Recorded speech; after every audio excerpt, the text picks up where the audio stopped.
जगात भारी कोल्हापुरी. आपण आतापर्यंत सिटीतल्या काही रोडचं सर्वेक्षण करत होतो. त्याच्यामध्ये आपल्याला कळत होतं की रोड असे आहेत. गावाकडे तर त्याच्यापेक्षा वाईट हाल आहेत. पंचगंगा नदीच्या शेजारी वडणगी करके गाव आहे. त्या वडणगी गावातला हा रोड कोणत्या तरी कामासाठी याचं खोदकाम झालं होतं. त्यानंतर या रोडची अवस्था बघा.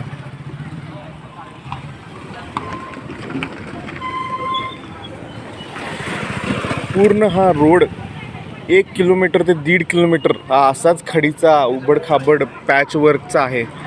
आणि अशाच रोडवरून आपले गावकरी दररोज ये जा करतात. गावातले शेतकरी, गावातली लोक, याच्याबद्दल यांचा काहीही प्रॉब्लेम नाही आहे ना. म्हणजे याच रोडवरून यांना मजा येते ॲक्च्युली. या रोडवरून, अशा रोडवरून गाड्या चालवायला. पुढच्या वेळी असंच आपण काही एका सिटीमधल्या, काही गावातल्या, कोल्हापूरच्या आजूबाजूच्या रोडचे सर्वेक्षण आपण करणार आहे. काही सिटी ह्या कोल्हापूरच्या मागून पुढे निघून गेल्या. तुम्ही जर कर्नाटक बघितलं, औरंगाबाद बघितलं, तर औरंगाबादचे रोड आणि इन्फ्रास्ट्रक्चरचं आतलं ॲटलिस्ट रोडचं स्ट्रक्चर जर बघितलं, त्या कम्पॅरेटिव्हली कोल्हापूर ही खूप चांगली सिटी आहे. मोठं टुरिस्ट अट्रॅक्शन आहे. खूप सारे या सिटीला महालक्ष्मी मंदिराचं वरदान आहे. पण या अशा रोडमुळं ह्या सिटीचं खूप नुकसान झालं आहे.